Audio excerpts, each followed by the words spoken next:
For today's video mga kamoma, aalis ang moma kay bibili ng mga candy kaso pasaway talaga itong anak ko ba? Bakit kasi last hour na humabol kaya ayan pati tuwalya sinama na sa biyahe. Kasi ang moma nyo may pagka-military time bakay paspas kay maglihok. Matapos ka man o hindi, aalis talaga ang moma. At dahil mahaba nga ang kainan sa mga food chain, kaya dyan na kami sa Eatery kumain mga kamoma. Fights na kalami aning langka o kaning lumpia.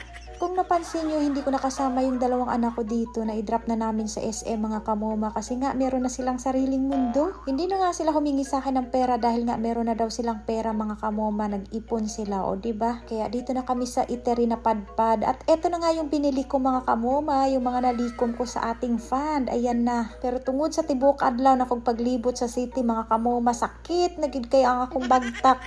Murag kawawa na talaga yung nawang ni moma ninyo dere o katulugo na sobraan kapoy. Paano ba naman kasi mga kamoma? Pumunta pa kami sa SM Mall, walay parking space. Pumunta pa kami sa KCC, ganun din. Grabe kahaba ng pila. Kaya dito na kami napadpad sa Gaisano. So sinabay ko na rin yung tanduay ni Apa mga kamoma. Alam nyo na yan yung kaligayahan niya dahil nga uuwi kami ng bukid. Tapos magkakaroon na naman siya ng mga kasama doon at kainuman. Kaya gabi na kami dumating sa bahay mga kamoma tapos sobrang lakas pa nga ng ulanan. Ito nga si Uncle Fifi, naghihintay na, nagugutom na nga daw siya mga kamoma. Syempre bago yun nag-drop din kami sa Talipapa para makabili ng kanilang isda mga kamoma. You know na nasanay na yan sila every night, isda talaga yung inuulam nila, tinulang isda. At buti na lang meron ako nakitang dahon ng gabi mga kamoma, kaya yung paborito namin ni Apa. At eto na nga si Bunsoy mga kamoma, panay na yung meow-meow niya dahil nga gutom na siya kahit merong cat food dyan sa loob hindi na nila kinakain. Dahil nga itong mga pagkain ng senyorito at senyorita ko mga kamoma ay isda. Habang pinapalamig ko pa yung niluto naming isda, so etong nga nagluto din si moma nitong dahon ng gabi at hinaluan ko din yan ng piniritong isda mga kamoma. Syempre nilagyan ko pa yan ng gata. So ganyan yung way ng pagluto ko sa dahon ng gabi mga kamoma. Pinapakuluan ko kasi yan, nilagyan ko ng suka. Then later hanguin tapos another timpla na naman. Kaya ayan na.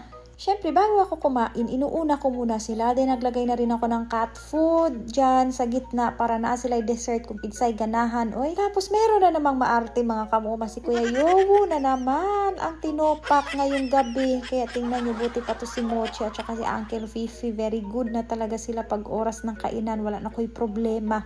Kaya ayan, sinabayan ko na yung trip ni Kuya Yowo mga kamoma kasi mahirap na mamaya pag hindi ko sabayan yan baka hindi na yan kakain. Tapos binisita ko din itong mga apo ko mga kamoma kung kumusta na sila. Kaya tingnan nyo, first time ko pa lang talaga nagkaroon ng ganito kaliit na baby kitten. Kaya ayan, ang senyorito naagid sa taas nangaon in town. Oy, pagka na lang ang dami nilang trip sa buhay. At dahil napakain ko na nga sila, si moma na rin ang kakain. Tapos nag-aagawan pa kami dito sa dahon ng gabi. Bakit konti lang daw yung binili ko, sabi ni Apa. Syempre yun na lang yung natira. Kaya nagiging indigent na rin ito si Apa mga kamoma. Nagmana na to kay moma. Syempre pareho kami ng kinakain. Kung ano yung kinakain namin, yun din yung kinakain ni Apa. Basta meron lang tanduay. Yan lang talaga yung kaligayahan ni Apa mga kamoma. And the rest sa ulam wala naman siyang masyadong kaartihan. So after ng kain, naglambing muna si moma kay baby Dongdong. At eto naman nagtabi sa akin si Kuya Coco. Mga seloso po din sila ba kahit malaki na sila. So, kinabukasan mga kamoma, December 27, nagbiyahe na nga kami ni Apa dahil nga una muna namin ihatid itong mga ibang dala namin kasi kung sabay-sabay na kami lahat mga kamoma, baka hindi na kami magkasya. And same as usual, very heavy traffic dahil nga December at maraming pera yung mga tao dito, no? Buti pa sila may mga bonus at dito na nga kami sa Marbel, Coronadal City. Ayan, nadaanan na namin ang KCC. Dito na lang kasi kami nag-meet up ng kapatid ko sa kalagitnaan mga kamoma para hindi na nila kailangan dumiretso sa Jensan dahil nga sobrang busy and very matraffic ang daan ng Jensan. Sus, kasarap bilangin itong pera na hawak ko mga kamoma. Masarap sana siguro to kung puro 1,000 kaso puro 100 pesos. Sige na lang, importante na umader.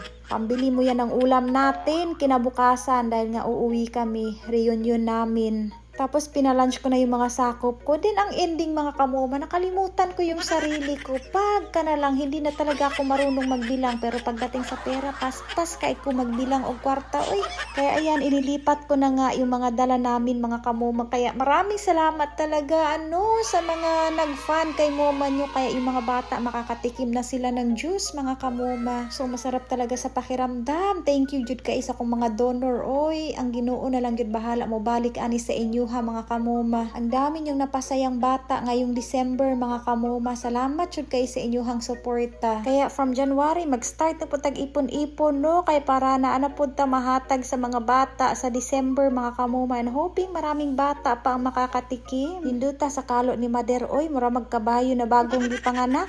Ayan, sinama ko na si Bunso at saka yung kapatid ko na lalaki mga kamoma dahil nga kinabukasan pa kami maghahabol kaya sila na ang mauna. At ayan, papunta na nga sila sa north, papunta din kami sa south. O ayan, babush na. Kaso pagdating nga dito sa Jensen, kailangan na po ilisan ni among ligid sa among sakyanan. Para din sa safety namin sa pagbiyahe namin sa malayo mga kamoma.